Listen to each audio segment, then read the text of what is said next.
Then Emily Crankfield. Get up here!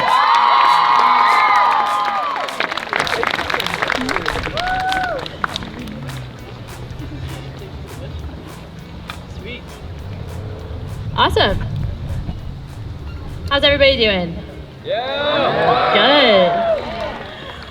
I was excited to be part of that panel because I hadn't been up on stage yet, so it kind of just like broke the nerves of being up here on stage. But I'm so excited to see all of you today. We had a great time in the Girls Talk. I guess a brief overview of my story. Obviously everybody knows I'm married to Nathan, but how did I get there? I was born and raised in Denver, Colorado, so we live where I was born and raised. I was really involved in my youth group growing up. I went to Catholic school. I was pretty involved in my youth group, and it was just definitely some great foundations upon which like the rest of my life was laid. And being a part of youth group, being a part of these kind of camps and I don't know, experiences, conferences was really awesome. Super fun fact of God's providence. Laura, who's in the band, she's not here right now, but she's the bass player in the band. It was my youth minister growing up. Oh, there she is. Yeah, give it to Laura. You heard it. How crazy is it that like my youth minister from Denver is here when I'm giving this talk about my experience and my faith journey? I think it's super awesome. I remember one time having a conversation with her saying that I was excited about youth ministry and all this different stuff, and I wanted to maybe study youth ministry, and Laura was like, okay, you're on my core team, like come on in. And we just did a bunch of stuff together, and so her example was really awesome, and wanted to give that shout out since she's here. And the Lord is amazing for bringing us together here. So I ended up studying theology and youth ministry in college. I went to Benedictine College, which is in Atchison, Kansas. It's the best school. I love it so much. And then I was a missionary for a year. Met my husband through Catholic Instagram, which is really fun. Like I told the ladies earlier, they have the whole story. It's also on his podcast if you want to listen to it, but we met through Instagram DMs, which is hilarious. And then when we were getting married, we moved back to Denver. I worked at the Archdiocese of Denver kind of running some of these events, and just such a joy to be a part of it again. I have been a stay-at-home mom for the last 6 weeks, or like a full-time stay-at-home mom, which is really exciting. To our baby Jordan, he's 13 months old, so just over a year, and it's just such a joy. But it's been a while since I've been up here giving talks, so I'm really excited to be with all of you. So yeah, I would like to hone in on just a few kind of parts of my background that have guided me in the life of faith, and they all come back to my favorite scripture verse, which is really popular, and it's John 10:10. I came that they may have life and have it abundantly. That's my favorite translation of it. So this whole weekend is really giving me some World Youth Day vibes. I know it's kind of modeled after some of that stuff. Father loves World Youth Day. Yeah. He loves it. How many of you have been to World Youth Day? Anybody here? I know some of the older ones. I love it. How many of you know somebody who's been to World Youth Day? Yeah, maybe. There you go. Awesome.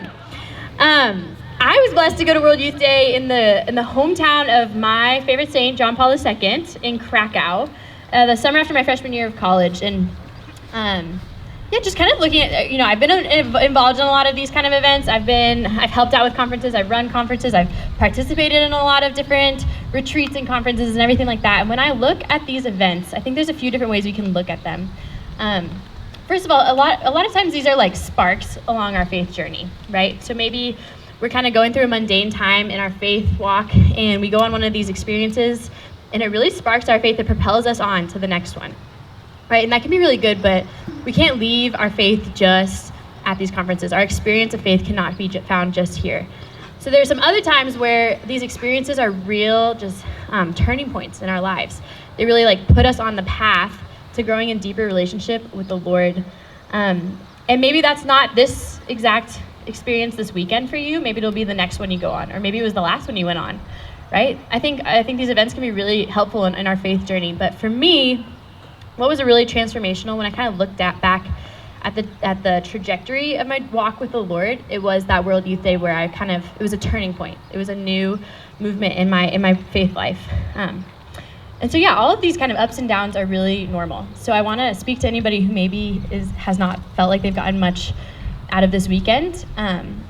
It's great that you're still showing up. It's great that you're still here. And maybe you're having an incredibly transformational experience. That's amazing too. That's so exciting. But I don't want anybody to compare your experiences, because the Lord has plans along the way and He will guide you. All that to say, I'm just really glad that I, went to youth group. I kept showing up. I kept going to all these different things because it really led me to that World Youth Day in 2016. But first of all, I want to share some history about World Youth Day because I'm just kind of passionate about sharing about that event. Does anybody know where the only World Youth Day in the United States was held? Denver. Denver! I love it. Yeah, my hometown. So fun. Was anybody at that World Youth Day? Any of the adults or anything? 1993? What did you say? Oh, your mom was? I love it. My parents were there too. Yeah, you gotta ask your parents if they were there. I wasn't alive yet. I wasn't born. I was born like 3 years later. So it happened before I was alive, or before I was born. Obviously before many of you were born. But when I started studying what was shared at that World Youth Day, I just always heard about it growing up. And when I started sharing what JP2 came to the United States to share, it really impacted my life. And I've kind of felt like it's my personal mission to tell young people about what happened during those special days that were literally in our land, in the United States of America, right? I don't know if you know this, but a lot of the fruits of our faith and a lot of like youth ministry, the history of all these things that have impacted probably all of our lives, oftentimes a lot of people credit that experience to the founding of all of it. And so some seeds were planted, and I think more fruit can even come from it. So why did John Paul II come to the United States? If you don't know how it works, I've done a lot of research on this. I actually had to write a paper in college about this, or I chose to write a paper in college about this. So that's why I'm like nerding out right now about World Youth Day. But from my understanding, the protocol when they choose a World Youth Day, there's like a party bus coming. Nice. Yeah. Should we cheer them on? Yeah.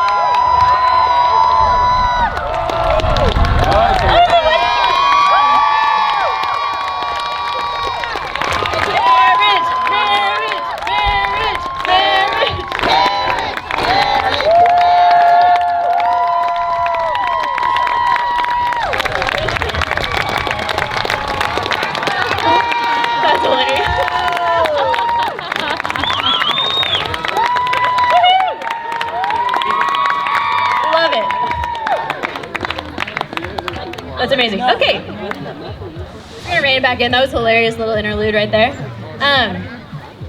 But if you don't know, from my understanding, kind of when I looked at the research of World Youth Day and everything like that, is generally John Paul II or the Pope or whoever will, the Pope at the time will say an area of the world in which he wants to go to.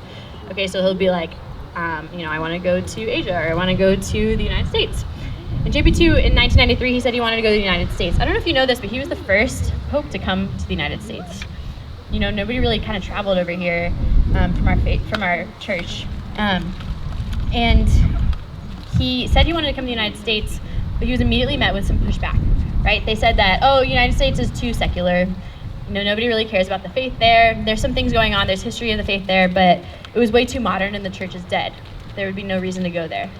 But JP2 in his wisdom, he said, I want to go there. That's where I want to go. So the story goes that, a group of bishops went out to try and find the right spot for him to go, and there were 4 places that they gave him a list of 4 places. And I imagine all these places were places in their research. They had found a lot of Catholics. They had found maybe some pilgrimage sites or shrines or different things, like a place where Catholics would go to. And he looked at the list of those 4 places, and he said, no, I want to go to Denver, Colorado. And they were like, why? You want to go to Denver, Colorado? What is in Denver, Colorado? All of them were like, okay, well, Denver is just like this bustling city. There is no faith there. There's no shrine there. There's nothing going on. I'm pretty sure we had I don't even know how many seminarians we had at the time, right? Our seminary was dying. All those kind of things were dying, and JP2 wanted to go there. He would later go on to say, and this is, I think, applicable to us here in this beautiful, space of nature. He wanted to go to Denver because it was the beauty of God's creation in the mountains, right? The beauty around us and being out here in these wonderful fields and seeing the trees and being in the open air. But at the same time, bringing together God's creation with man's achievements, right? You had this bustling city right there as well. These 2 things, bringing them together. And I really just think that's relevant to us, right? Because all of us, not this weekend, but we all have phones in our pockets. We all have screens. We all see all these different things. We have modern achievements. We have all these things at our fingertips. We also have the beauty of God's creation. So in the days leading up to World Youth Day, the bishops told him that only 60,000 people were going to attend. 60,000 was what they estimated. They said that, first of all, the United States, there were no young people that wanted to come in the United States. And second of all, right, there was no place to go to. Like, there was no holy sites. Why would people come? Instead, an estimated 750,000 people came to World Youth Day in Denver. Like, our young church in the United States and the world, but in the United States, they showed up. There's this crazy, crazy story, and you can watch a video of this, you can hear about the testimonies of this. The opening mass for World Youth Day, they were landing a helicopter, which JP2 was in the helicopter. They were landing the helicopter inside the football stadium there. And the pilot of the helicopter said that the waves that were, coming from the noise, the cheers of the crowd, were rocking the helicopter so much that it reminded him of when he was in the war, when he was landing a helicopter in battle.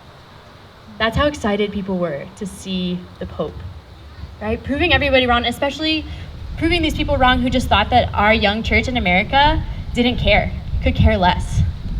But the young people there, they knew that they needed the Lord, and they knew that JP2 and this experience were going to bring them closer. So to the pilgrims of Denver, John Paul II, he said, "We are therefore searching for the reflection of God, not only in the beauty of nature, but also in humanity's achievements and in each individual person." Okay, so we're looking for God in nature, humanity's achievements, and each individual person, right? And I think this is his point through the whole thing, and this is what I want to share with you, and it kind of goes to that question I was asked up here of how to live out our faith, right? God is not just in creation. He's not just at holy sites. He's not just at exciting events like these, but he is everywhere. And the more that we take him out of all parts of our life, the more we rid our lives of the one who gave us life and purpose, the more we are only going to find ourselves walking aimlessly and searching for meaning and searching for these things and really being unhappy. Right? How many people in our culture have convinced themselves of this, right? That they don't need God and all these things, and they just seem to be aimlessly walking. Right? We have convinced ourselves as a culture that God is meant to be kept to Sundays, and then we just live the rest of our lives the rest of the week. And maybe you're like this as well. Maybe you come to these events and they're really fun, and you go to Mass on Sunday, but then you just kind of go about the rest of your life, go about the rest of your week. You see, even these bishops who doubted, they gave into the lives of the culture at that time, even if they meant well. They gave into this life, and we see it even more nowadays, right? We live in a world that really wants us to remove God from everything. And so if you haven't already seen it, you're going to see it. The world says to us that are Christian, they say, you can be Christian as long as you don't bring that into the other parts of your life.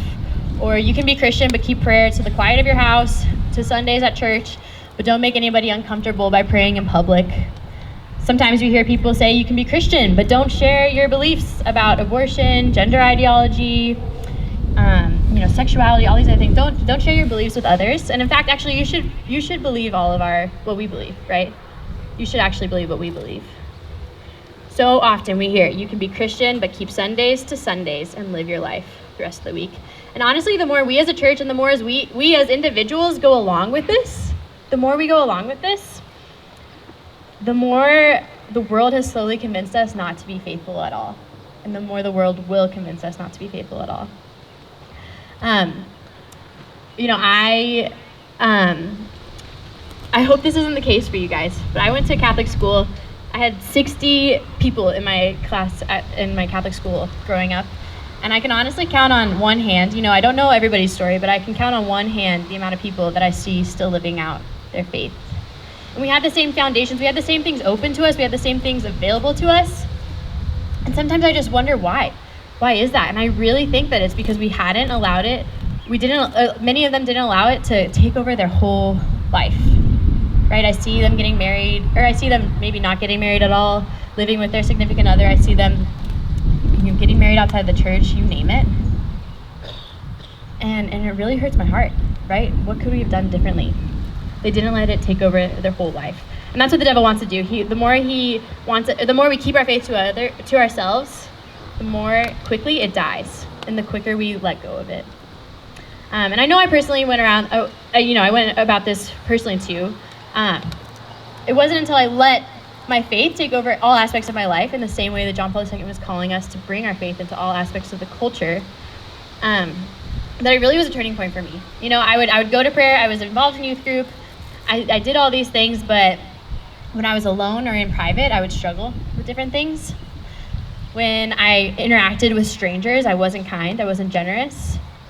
You know, all these things, I would kind of live this double life.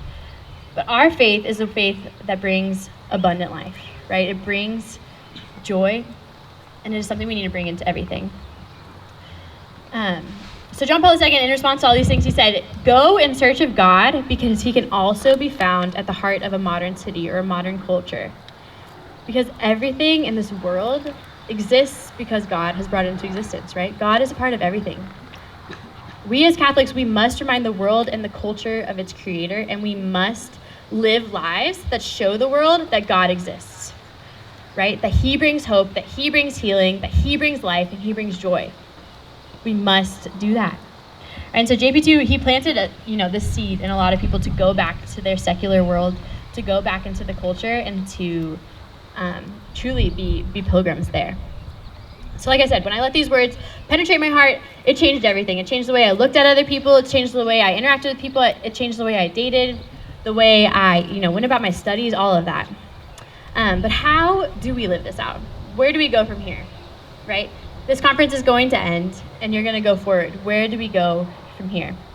So I just want to pull out a few practicals and share my kind of journey after going to World Youth Day, and hope to just leave you with these things to kind of take with you. So I didn't know it then, but John Paul II was really inviting me into relationship with him when I went to World Youth Day in Krakow. So like I said, I was involved in my home parish. I was studying theology in college. I was kind of going through the motions. But because I was involved so much, I got called up last minute to be a chaperone for our World Youth Day trip, which Laura was on. Hilarious. So I got called up last minute to be a chaperone, and I jumped into the adventure. Now, I don't know if this is something that you guys have experienced maybe this weekend. It was really hectic. And in some ways, I mean, maybe who've gone to World Youth Day, I honestly did not have that much fun sometimes, right? Our schedule, just everything went wrong. We tried to see the Pope, we didn't get in. We tried to get into this other thing, we didn't get in.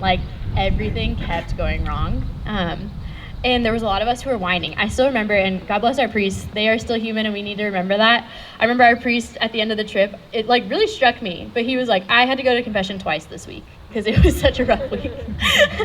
You know what I mean? And I was like, oh, thank you for saying that. Thank you for sharing that with us. Because we're human and we're prone to whining. So it was a really weird trip to a European country where we slept on uncomfy beds and we did a lot of long walks. That's kind of what it was like, right, in the moment. That's how it felt. But it wasn't until after that I saw the grace of so much of that suffering and realized how it was really impacting my life. So a few weeks later, I went to a talk at a parish in Denver, and there was this amazing priest. He told us that he was praying before the talk the night before, and he scratched everything he was about to write, or he was about to share. And he said, John Paul II, I feel really wanted me to share the message of World Youth Day in 1993 with all of you in this room and to revive that message. And in the same way, I feel that's what he wanted me to share with all of you, is to revive this message, right? And as he was praying for talk, he just basically said that he wants to continue this work with all of you, and he wants to be a spiritual mentor to all of you, a spiritual mentor. Again, this is what I think JP2 is saying to all of you as well. But let's keep it in our back pocket. Having just been to World Youth Day, that's what I did. I kind of just thought, I was like, okay, this is interesting, but I don't know what the heck that means, and I want to just keep searching. And so JP2, said this message, and I just kept going on. So it was a crazy couple months in my life. A few weeks later, I went to Italy, and I studied abroad in Italy for the semester. And it was an amazing semester, beautiful churches, incredible saints. Talk about the pinnacle of being oh, this is where God is, right? This is where I can find God. This is where my faith will come alive. And honestly, at the end of it, I was really nervous to come back to the United States. I was nervous to come back to my mundane ways of living. I was nervous to go back to, you guys don't have this problem here, but some ugly churches, I was worried about going back to that and having all of that. But towards the end of the semester, I found myself back in Poland, and it was a much different experience than my first experience of Poland. There weren't 2 million, 3 million people walking around, and I actually got to just sit in the shrine of that's to John Paul II there, and I said, okay, I don't know what this means, but I'm going to ask you to be a spiritual mentor. Come into my life and guide me in the path of faith.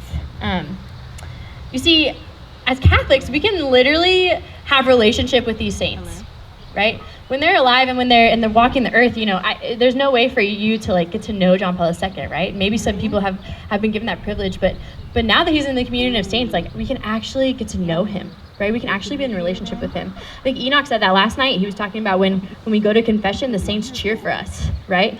They're a part of our community. They can be a part of our lives, and they can come in a special way. So I asked him to come into my life and to guide me closer to Jesus. And that would be like my first practical step of how to kind of, make the faith every part of your life, is to find a spiritual mentor. And this can be somebody that is in the communion states, like I said, or it can be somebody that's alive, that's just a real example for you in your faith, somebody that you want to be a part of it. Invite somebody into your life to guide you. And I'm sure it'll mean a lot to them, especially if they're living. But the communion of saints, it might sound weird. Like, how do you find that? I know my husband, he often talked about that. He would hear people say they had, like, great relationships with saints, and he had no idea what that was, like, what that meant, right? But pay attention. There have been so many times in, like, really critical moments in my life where I have seen, like, the same saint come up multiple times, the same name come up multiple times. And I decided to pray to them, and they were exactly what I needed in that time to bring me closer to Jesus. All right, so first practical tip, find that spiritual mentor, somebody to guide you in the way. That next semester, I said I was nervous about coming back to the United States. I was nervous about going back to college and the routine ways of living. My best friend and I, we found a group of friends that were really on fire for their faith, and we just lived a really radical semester.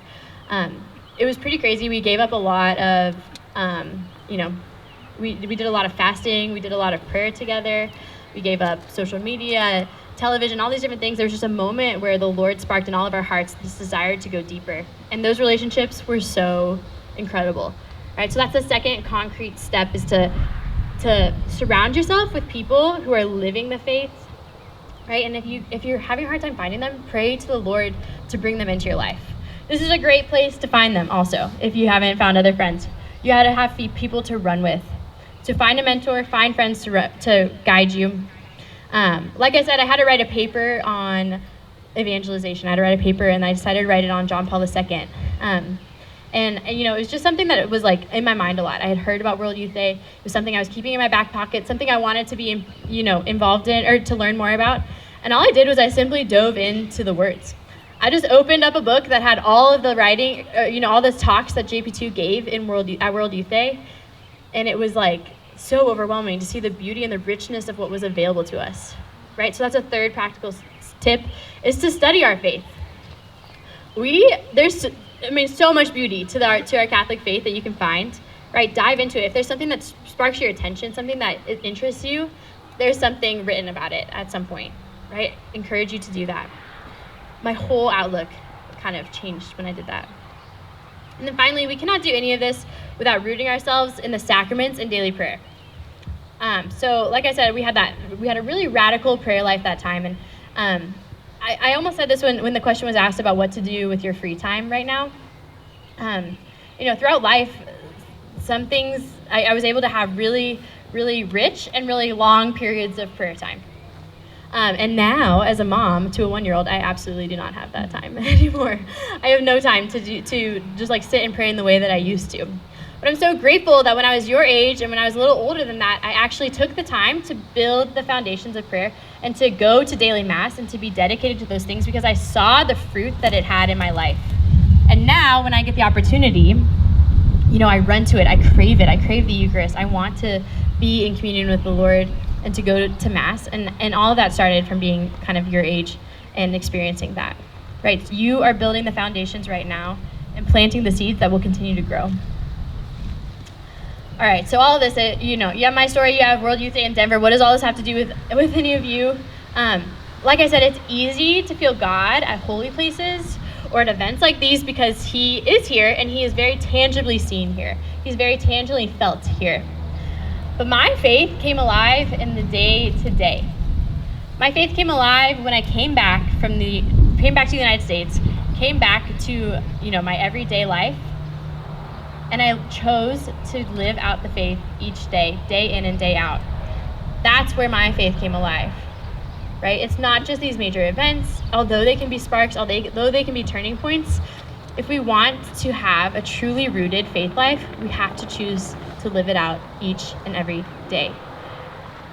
Right, oftentimes people come to, in Italy, people come to tour these beautiful churches and they see all of it and they get to see all these different things, but they don't let it penetrate their hearts. Right, don't be like a tourist in this journey of faith. Don't let it just see it and be a part of it and everything like that. You have to let it truly penetrate your heart. Right. As JP2 said in a World Youth Day, he wanted the young people to let the faith impact every aspect of their life, and he wanted them, therefore, also to bring it into the culture, right? Justin kind of talked about this, of just how so many people are hurting in our world today, and so many of you here are hurting, I'm sure, and people need us. People need our joy. People need our abundant life, right? We see so many people struggling because they don't realize what their identity is. They don't realize whose they are. They don't realize who made them, right? And we have the responsibility. We must bring Christ to these people, and we must bring it with joy. We have to live out this abundant life. And if we truly want to have faithful lives, if we truly want to bring others closer to Christ, we have to live it out ourselves. All right, so just a reminder, the simple ways to live out joy and abundance, how to live out our faith in our life. Can anybody remember what number 1 is? Thanks, Laura. I can hear your voice. Spiritual mentor. Number 1, spiritual mentor. We're going to bring it back. Spiritual mentor. Number 2, does anybody remember what number 2 was? Spiritual friends. Finding good community. Thank you. Finding good community. Does anybody remember number 3? Study the faith. Find something that you want to learn more about and fall deeper in love with it. And then what's the most important? Last one. Sacraments and daily prayer. Sacraments and daily prayer, right? All of this has brought truly abundant life.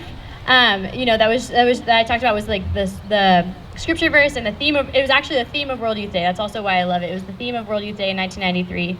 And maybe a little challenge. This is something that I was just thinking about, and something that really transformed my life is to start journaling about the ways that I saw God in each moment and in each person I interacted with during the day. So maybe at the end of the day, this is a challenge to sit down and just write out, like, Lord, where did I see you today? Examine your day and recognize where you saw the Lord, and that's going to really bring him alive in your life. But just in closing, I just want to share some kind of closing statements that John Paul II shared with everybody else to send you on your way. And I know we have a lot of fun left tonight, and we have a lot of different things going on, but just things to remember as we go home and we go back maybe into the mundane. JP2 said, "Do not be afraid to go out onto the streets and into public places. This is no time to be ashamed of the gospel. It is the time to preach it from the rooftops. Do not be afraid to break out of comfortable and routine modes of living in order to make up the challenge of making Christ known in the modern world. The gospel must not be hidden because of fear or indifference. It was never meant to be hidden away in private. It has to be put on a stand so that people may see its light and give praise to our Heavenly Father."